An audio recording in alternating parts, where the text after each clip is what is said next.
करते करते हुए हमारे पास एक सब्जेक्ट की बहुत सारी डिमांड आती थी कि सर ये जो सोशल वाला सब्जेक्ट है ना, ये काफी ज्यादा इंपॉर्टेंट है और इसमें हमें काफी कंफ्यूजन होता है कि कहां से क्या प्रिपेयर करना है। तो इस वीडियो में हम ना ही सिर्फ आपके इंपॉर्टेंट क्वेश्चन डिस्कस करेंगे, बल्कि जो भी बच्चों में कंफ्यूजन है ना वो सारे क्लियर कर देंगे। सर कैसे कैसे कंफ्यूजन, सर इस साल पेपर कैसा होगा, उसमें पैटर्न कैसा होगा, सर अगर 2 मार्क्स वाला क्वेश्चन होगा उसमें कितने वर्ड्स इनफ होंगे, 6 मार्क्स वाला क्वेश्चन कोई क्वेश्चन होगा उसके लिए कितने वर्ड्स इनफ होंगे। और यहां तक ये भी क्वेश्चन पूछा जाता है, ये भी बच्चों में कंफ्यूजन है कि सर लॉन्ग मार्क्स वाला क्वेश्चन कहां से आएगा, शॉर्ट कहां से आएगा, वेरी शॉर्ट कहां से आएगा, और सर इस साल के लिए जो नया सिलेबस आ चुका है वो क्या है, यानी सिलेबस के रिलेटेड भी कंफ्यूजन है। और आधे बच्चे ऐसे हैं कि सर हमें जस्ट पासिंग मार्क्स करने, तो हमें क्या करना होगा।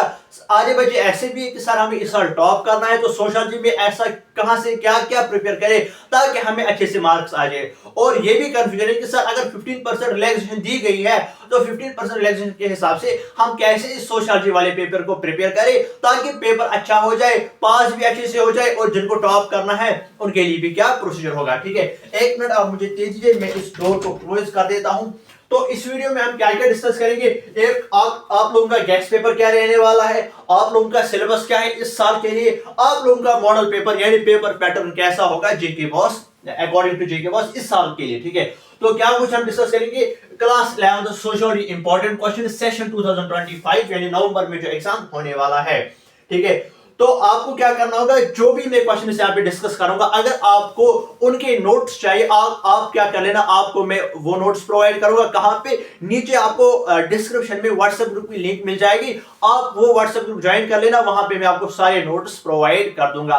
और एग्जाम तक जो भी ऑफिशियली या जेके बॉस की तरफ से कोई भी अपडेट आता है वो हम वहां पे पहले ही प्रोवाइड कर देंगे, या जो भी नेक्स्ट गेस्ट पेपर होगा वो हम पहले वहां पे अपडेट दिया करेंगे। ठीक है, तो मॉडल पेपर सिलेबस, अगर आपको जस्ट पासिंग मार्क्स करने हैं तो क्या करना होगा, अगर आपको फुल मार्क्स करने हैं तो क्या करना होगा। हाँ, आर्ट्स वाले बच्चे थोड़ा हमारे लिए इनोसेंट होते हैं, क्योंकि देखो अगर मैं आपको बताऊं कि मैं क्यों मजबूर हुआ आर्ट्स वालों के लिए वीडियो बनाने के लिए। ठीक है, तो एक स्टूडेंट है, वैसे तो बहुत सारे स्टूडेंट्स कमेंट करते हैं, तो एक स्टूडेंट ने मुझे मैसेज लिखी थी, सर मेरी माँ की किडनी खराब थी, सर मैं पूरे साल प्रिपेयर नहीं कर पाई, तो मैं पास करना चाहती हूँ, मेरे लिए इंपॉर्टेंट क्वेश्चन दीजिए। और ऐसे भी कमेंट्स थे कि सर जो मैड वाले और नॉन मैड वाले हैं उनके लिए सारे टीचर्स काम करते हैं यूट्यूब पे। ठीक है, उनको पढ़ाते भी अच्छे से है, ठीक है, हमारे लिए कोई काम ही नहीं करता है। तो वो थोड़ा सा इमोशन में हो गया उस बात से, तो मैंने सोचा कि हाँ मैड वालों नॉन मैड वालों के लिए तो सारे काम करते हैं, लेकिन अब आर्ट्स वालों की जिम्मेदारी मैं ले लेता हूं, क्योंकि कुछ बच्चों को कंफ्यूजन होता है। ठीक है, फाइनेंशियल कंडीशंस की वजह से वो पूरे साल प्रिपेयर नहीं कर पाते हैं, तो मैंने सोचा कि आप लोगों के लिए थोड़ी सी मेहनत करो। अगर आपको यकीन नहीं होगा तो मैं आपको बता दूं, जैसे मैंने वो कमेंट पढ़ी उस बच्चे की जिसकी माँ की तो किडनी खराब थी, तो उसको वो सर्जरी हुई थी लास्ट में, तो मैं इतना इमोशनल हुआ कि कल रात जब मैंने वो 11:30 पे कमेंट पढ़ी, इस वीडियो को बनाने के पीछे मुझे 4.5 घंटे की मेहनत लगी, यानी अप्रोक्सीमेटली वीडियो बनाने, इस नोट्स को फाइंड आउट करने, इंपॉर्टेंट क्वेश्चंस फाइंड आउट करने के बाद मैं तकरीबन 3:30 बजे सोया हूं। यानी वो मुझे इमोशनल उस टाइम में इमोशनल हो गया था उस बात से कि नहीं, इनके लिए करना ही करना होगा। तो आप लोगों को भी अब थोड़ी सी मेहनत दिखानी होगी, इन पे भरोसा करके और अपने एग्जाम में लिख के अब आना है, यानी पास करके ही आना है, टॉप करके ही आना है। ठीक है, तो अगर हम शुरुआत करेंगे, पहले इस वीडियो में क्या कुछ डिस्कस हम करने जा रहे हैं, दैट इज पहले आपका मॉडल पेपर आपका डिस्कस करेंगे, उसके बाद सिलेबस क्या रहने वाला है इस साल, और अगर आपको जस्ट पास मार्क्स करने, आज बच्चे सुनते थे कि सर मुझे सिर्फ पास करवा दो वो मेरे लिए इनफ है, उसके लिए क्या कुछ होगा वो हम डिस्कस करेंगे। देन जो भी इंपॉर्टेंट क्वेश्चंस होंगे इस साल के लिए वो मैं यहाँ पे आपको बता दूंगा। ठीक है, तो क्या कुछ है क्लास 11 सोशियोलॉजी इंपॉर्टेंट क्वेश्चन। हाँ देखो, अब कंफ्यूजन है, एग्जाम से पहले भी हो सकता है, एग्जाम के बाद भी हो सकता है। देखो, अगर आप मुझसे मिलना चाहते हो आप हमारे सेंटर पे विजिट कर सकते हो, जो कि है पीडब्ल्यूएम कोचिंग सेंटर, जो कि कहां पे है, श्रीनगर में, किस जगह पे, शाल्टिंग में। ठीक है, आप कभी भी आ सकते हो, एग्जाम से पहले भी कोई कंफ्यूजन हो सकता है, एग्जाम के बाद भी, यानी जेरोक्स में कोई कंफ्यूजन हो सकता है, रीइवैल्यूएशन में कोई कंफ्यूजन हो सकता है, पेपर के रिलेटेड या व्हाटएवर जिस भी रिलेटेड आपको इंफॉर्मेशन या हमारे से हेल्प चाहिए, आप आ सकते हो, कभी भी हमारे टीचर से भी बात कर सकते हो, यानी फ्री ऑफ कॉस्ट वहां पे आपको सर्विस मिलेगी, आप कभी भी आ सकते हो। क्योंकि कल मैं उस बात से बहुत ज्यादा इमोशनल हुआ था, क्योंकि मैंने भी ऐसा जो है फेज देखा है अपनी लाइफ में। ठीक है, चलिए स्टार्ट करते हैं पहले मॉडल पेपर के साथ। ठीक है, तो पहले आपको जो पेपर देखने को मिलेगा बोर्ड वालों की तरफ से, उसमें पहले आपको सेक्शन ए देखने को मिल जाएगा। सेक्शन ए में क्या होंगे सर? सेक्शन ए में पहले 10 एमसीक्यूज होंगे, यानी 10 एमसीक्यूज पहले आपको देखने को मिल जाएंगे। यानी एक क्वेश्चन होगा, उसके 4 ऑप्शन होंगे और आपको 4 में से आपको एक सिलेक्ट करना होगा, आपको 1 मार्क्स मिल जाएगा। ठीक है, तो क्या कुछ होगा, 10 होंगे तो 10 ऑब्जेक्टिव्स के आपको 10 मार्क्स मिलेंगे। ठीक है, ये आपको सेक्शन ए होगा। उसके बाद जो आपको सेक्शन बी देखने को मिल जाएगा, उसमें आपको 10 कौन से क्वेश्चन होंगे? Very short answer type question होंगे। कितने होंगे सर? 10 होंगे। हर किसी क्वेश्चन के कितने कितने मार्क्स होंगे सर? 2-2 मार्क्स होंगे। ये आपको बन जाते हैं 20 मार्क्स। सर लेकिन कंफ्यूजन एक और है, जो ये 2 मार्क्स वाला क्वेश्चन है ना, इसके लिए कितने वर्ड्स लिखने हैं? ठीक है, इसके लिए आपको लिखने हैं 20 से लेकर 30 वर्ड्स, यानी 2 मार्क्स वाला जो क्वेश्चन है उसके लिए कितने वर्ड्स इनफ है? 20 से लेकर 30। सर कितने लिखे आप? 20 से लेकर 30 का मतलब क्या होगा? आप 25 वर्ड्स भी लिख सकते हो, that will be more than enough for your 2 mark question, यानी very short answer type question. उसके बाद आपको सेक्शन सी देखने को मिल जाएगा। अब सेक्शन सी में क्या है? आपको 8 शॉर्ट आंसर टाइप क्वेश्चन देखने को मिल जाएंगे। हर किसी क्वेश्चन के 4-4 मार्क्स होंगे और आपको हर क्वेश्चन के जो वर्ड्स लिखने हैं आंसर में, ठीक है, वो लिखने हैं 100 से लेकर 150, यानी 130 words are more than enough for your 4 mark question. और ये कितने क्वेश्चंस होंगे? 8 क्वेश्चंस होंगे, ये आपको बन जाते हैं 32 मार्क्स। उसके बाद सेक्शन डी, इसमें आपको 3 लॉन्ग आंसर टाइप क्वेश्चन देखने को मिल जाएंगे। हर किसी क्वेश्चन के 6-6 मार्क्स होंगे और यहाँ पे आपको इंटरनल चॉइस दी जाएगी, अभी मैं वो एक्सप्लेन करूंगा। ठीक है, तो यहाँ पे आपको जो वर्ड्स में आंसर लिखने वो लिखने आपको 150 से लेकर 200 वर्ड्स, यानी आप टारगेट में रखोगे 180 वर्ड्स। यहाँ पे आपको जो आंसर लिखने 180 वर्ड्स में। ठीक है, और यहाँ पे इस इंटरनल चॉइस का मतलब क्या है? यानी ये जो शॉर्ट और very short answer type question है ना, ये कंपलसरी होंगे, यानी वहां से 10 क्वेश्चन दिए होंगे, 10 में से 10 ही करने होंगे। ठीक है, लेकिन यहाँ पे जो ये 3 क्वेश्चन होंगे, आपको वहां से 6 क्वेश्चन होंगे, 6 में से आपको 3 करने हैं। यहाँ पे इसको बोलते हैं इंटरनल चॉइस, ये आपको बन जाते हैं 18 मार्क्स। ठीक है, अब ये भी मैं यहीं पे एक्सप्लेन करूंगा लॉन्ग कहां से आएगा, शॉर्ट कहां से आएगा। ठीक है, अब इसके बाद चलेंगे कि इसके बाद क्या है, एक सेकंड, हाँ, सिलेबस आप लोगों का पहला जो चैप्टर है आप लोगों का that is introduction to sociology, इसके आपको कितने मार्क्स थे सर? इसके हमारे हैं 8 मार्क्स। देन जो आपका सेकंड चैप्टर है बेसिक कॉन्सेप्ट्स, इसके आपको 8 मार्क्स है। Then your third chapter social institution first, इसके आपको 12 मार्क्स है। देन यूनिट 4 इसके आपको 8 मार्क्स है। देन यूनिट 5 इसके आपको 6 मार्क्स। ठीक है, इस साल के लिए जो कुछ सिलेबस अपडेट हुआ है, ठीक है, ये आपका नया सिलेबस है। इसके बाद क्लास यानी सॉरी यूनिट 6 इसके आपको 8 मार्क्स है। फिर यूनिट 7 इसके आपको 6। देन ऐसे आपको 8, 9 और 10 जो यूनिट है इनके आपको 8, 8 एंड 8 मार्क्स देखने को मिल जाएंगे। इसके बाद अगर हम पहले चैप्टर की तरफ चलेंगे तो पहला यूनिट जो है this is your unit number 1। मैं भी यहाँ पे थोड़ी सी मिस्टेक हुई है लिखने में, ठीक है, यहाँ पे मैं लिख देता हूँ फिर से। ये आप लोगों का है यूनिट 1, ठीक है, this is unit first. Unit first में आपको क्या करना है, ये 3 क्वेश्चंस। देन यूनिट सेकंड में आपको ये क्वेश्चंस करने हैं, this is your basic concepts in difference between primary and secondary groups, what is social control, explain the main agencies of social control, what is social stratification, explain how it arises, what is status and what are the main types of status. ठीक है, अब यहाँ पे तो मैं भूल ही गया कि पासिंग वाले जो है जिनको जस्ट पास करना है उनको क्या करना है। देखो मैं अगर यहाँ पे आप लोगों को एक्सप्लेन कर दूं कि जो आप लोगों का पेपर है एक्चुअली सोशियोलॉजी के आपको असल में कितने मार्क्स है, ठीक है, असल में इसके 100 मार्क्स है, लेकिन 100 में आपको क्या करने हैं, जो 100 है ना, 100 में से आपको 80 जो है वो बोर्ड वालों की तरफ से है, और जो आपके 20 मार्क्स है इसके आपको इंटरनल असेसमेंट, यानी जो आपको स्कूल में इंटरनल एग्जाम दिए होंगे ना, यानी जो जब आपने असाइनमेंट सबमिट किए होंगे तो उसके आपको दिए जाएंगे 20 में से मार्क्स। ठीक है, अब जो आप लोगों को परसों जो पेपर होगा, आने वाला जो पेपर होगा सोशियोलॉजी, उसमें आपको 80 मार्क्स का पेपर देखने को मिल जाएगा। ठीक है, आपको जो 80 में से पासिंग मार्क्स है वो 27 है। ठीक है,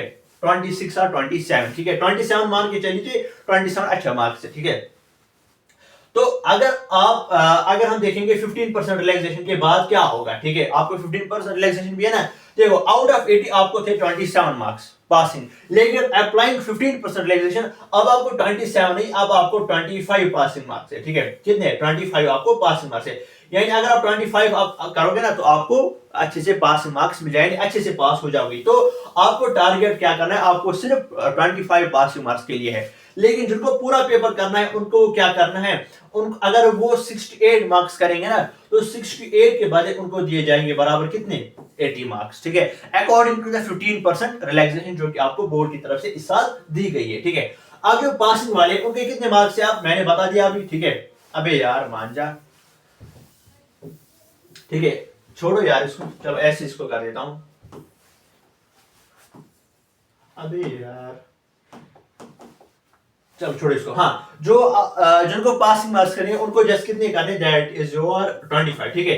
25 वो कैसे कर सकते हैं, यहाँ पे मैं आपको शो कर देता हूँ। पहले आप इसका स्क्रीनशॉट लीजिए इन क्वेश्चंस का। ये थोड़ा सा लोडिंग दिखा रहा है यहाँ पे।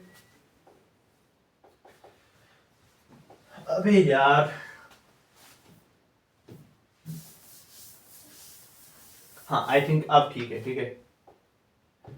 हाँ देखो, एक सेकंड, देखो यहाँ पे उनको क्या करना है, जिनको जस्ट पासिंग मार्क्स करें, ठीक है। थोड़ा सा टाइम आप लोगों का वेस्ट हुआ 2-4 सेकंड, क्योंकि बोर्ड थोड़ा सा लैग हो गया, क्योंकि सुबह से चल रहा है। 10th 11th 12th सभी लोगों के लिए काम करना पड़ता है। आप लोगों की जिम्मेदारी मैंने ली है, तो आप करना पड़ेगा, ठीक है। देखो उनको क्या करना है, उनको जस्ट 25 पासिंग मार्क्स है, वो क्या कर सकते हैं इसके लिए। देखो पहले 8 मार्क्स, ठीक है, पहले चैप्टर के, फिर दूसरे चैप्टर के 8, फिर तीसरे चैप्टर के 12। अगर वो खाली ये 3 चैप्टर्स अच्छे से करेंगे, यानी अच्छे से मतलब अच्छे से, तो ये भी आपके बन जाते हैं 28 मार्क्स। लेकिन मैं आपको ये नहीं बोलूंगा कि पहले 3 चैप्टर्स करो, मैं आपको यहाँ से सजेस्ट करता हूँ कि आप पहले 5 चैप्टर्स प्रिपेयर करो, ठीक है। तो कितने हो जाएंगे, 12 + 8 = 20, 20 + 8 = 28, 28 + 8 = 36, 36 + 6 = 42। यानी अगर आप पहले 5 चैप्टर्स भी प्रिपेयर करते हो तो आपको वहां से 42 मार्क्स मिल जाएंगे। तो आउट ऑफ 42 आपको जस्ट कितने पास मार्क्स है, 25 ही। यानी अगर आप पहले 5 चैप्टर्स अच्छे से प्रिपेयर करोगे, और इन चैप्टर्स के भी आपको वही क्वेश्चंस प्रिपेयर करने हैं जो मैं अभी दिखाऊंगा आप लोगों के लिए। मैंने क्वेश्चंस लिए हुए और चैप्टर वाइज मैंने दिखाए हैं। तो आप क्या करना, जिनको जस्ट पासिंग मार्क्स करने हैं ना, वो पहले 5 चैप्टर्स के इंपॉर्टेंट क्वेश्चंस प्रिपेयर कर लेना, वो अच्छे से यानी अच्छे से पास हो जाएंगे, ठीक है। चलिए आगे चलते हैं, ये आप लोगों का सिलेबस था, ठीक है। अब देखेंगे इंपॉर्टेंट क्वेश्चन, इससे पहला और दूसरा चैप्टर है। अब तीसरे चैप्टर में ये वाले क्वेश्चन इंपॉर्टेंट, यहाँ पे मैं इसको भी लिख देता हूँ, क्योंकि थोड़ा सा इसमें जो है लिखने में मिस्टेक होगी। That this is your unit number 3, ठीक है। तो आपको कुछ ही क्वेश्चंस प्रिपेयर करने हैं। ये यूनिट नंबर 4 है, जिसके आपको कितने मार्क्स है, यूनिट नंबर 3 के आपको 12 मार्क्स है, यूनिट नंबर 4 के आपको फिर से 8 मार्क्स है, ठीक है। यहां से आप स्क्रीनशॉट ले सकते हैं इन क्वेश्चंस का। इसके बाद this is your unit number 5, और ये भी आपको करना है अगर आपको जस्ट पासिंग मार्क्स करने, लेकिन जिनको पूरा पेपर करना है उनको तो सारा ही करना होगा। आप कुछ बच्चों को कंफ्यूजन होगा जो आर्ट्स वाले हैं, ठीक है। ये ज्यादातर मुझे पता है, ये ज्यादातर कोचिंग नहीं जाते हैं मैथ और नॉन मैथ वालों की तरह, ठीक है। तो इनके पास नोट्स अवेलेबल नहीं होंगे। अगर किसी को चाहिए वो व्हाट्सएप ग्रुप ज्वाइन कर लेना, लिंक डिस्क्रिप्शन में है, वहां पे आपको नोट्स प्रोवाइड किए जाएंगे, ठीक है। ये आपको यूनिट नंबर 5 है। Then unit number 6 classical social thought. तो यहां से आपको जस्ट 3 ही क्वेश्चन इंपॉर्टेंट है आप लोगों के लिए, ठीक है। चलिए आगे चलते हैं। This is your unit number 7 and unit number 8, ठीक है। ये इसमें यूनिट नंबर 7 में आपको 2 ही क्वेश्चंस करने हैं। That is explain the main features of casteism and race according to G.C. Gorie, explain Srinivas's concept of Sanskritization. Then this is your unit number 8. इसको भी आपको करना है। ये आपके लास्ट के 2 यूनिट्स हैं, 9 unit number 9 and unit number 10। चलो यहाँ पे मैं इसको लिखता हूँ। दिस इज योर अरे एक सेकंड यार, this is your unit number 9, ठीक है। This is your unit number 9। यहाँ पे आपको स्क्रीनशॉट आप इसका ले सकते हो, ठीक है। एंड यूनिट नंबर 10 जो कि आप लोगों का है environment and society. This is your what is deforestation, then explain effects और impacts of deforestation on society. By the way मुझे लगता है अदरवाइज तो मैं आर्ट्स इस स्ट्रीम से नहीं हूँ, स्टिल मुझे लगता है कि इजी पेपर है आप लोगों के लिए, ठीक है। बाकी आप मुझे नीचे कमेंट्स में बता देना कि कितना इजी सोशियोलॉजी है। मुझे तो इजी लगा, ठीक है। चलो इंपॉर्टेंट डेफिनेशंस एंड मीनिंग्स, ठीक है। क्या कुछ फोकस करना है, और यूनिट्स के बगैर जो भी मैंने क्वेश्चन दिखाए चैप्टर्स, उनके बगैर आपको क्या करना है, ये कुछ कॉन्सेप्ट्स हैं, इनकी आपको डेफिनेशन लर्न करनी है। What is enlightening, what is religion, ठीक है। Name different types of religion, define ecosystem, ये अलग क्वेश्चन है। Define class according to what Karl Marx ने क्या बोला था।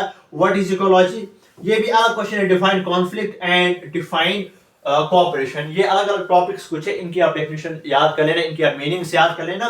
तो ये कुछ इंपॉर्टेंट डेफिनेशंस और मीनिंग्स है। तो इतना ही आप लोगों को सोशियोलॉजी में प्रिपेयर करना है अच्छे मार्क्स हासिल करने के लिए। तो आप लोगों को क्या करना है, मैंने आप लोगों के लिए मेहनत की है, अब आप लोगों को थोड़ी सी मेहनत दिखानी है अपने एग्जाम्स के लिए। थोड़ा सा सपोर्ट आपको दिखाना है मेरी चैनल को भी, ताकि आप लोगों के लिए हम और काम कर सके। एंड बाकी सब्जेक्ट जो भी है वो हमने ऑलरेडी अपलोड किए हुए, कुछ ही पेंडिंग है। आप मुझे नीचे कमेंट बॉक्स में बता देना कौन कौन सा पेंडिंग है। पॉलिटिकल साइंस कौन सा मैंने अपलोड किया था, हाँ पॉलिटिकल साइंस भी अपलोड किया था। एंड जो कि आप लोगों का सभी के लिए कॉमन है, दैट इज और इंग्लिश पेपर, वो भी अपलोड किया था। एजुकेशन भी अपलोड है एंड फिजिकल एजुकेशन भी ऑलरेडी अपलोड है। एंड कुछ ही सब्जेक्ट अब बचे हुए हैं, बस इन एक दो दिन में आप मुझे बता देना कमेंट बॉक्स में किस किस सब्जेक्ट का चाहिए। हाँ, इसके बाद आप इकोनॉमिक्स की बारी, इकोनॉमिक्स की बहुत सारी रिक्वेस्ट आई थी कि सर इकोनॉमिक्स काफी ज्यादा टफ है। अगर आपको लगता है कि इकोनॉमिक्स का भी पेपर आना चाहिए, आप मुझे नीचे कमेंट में बता देना।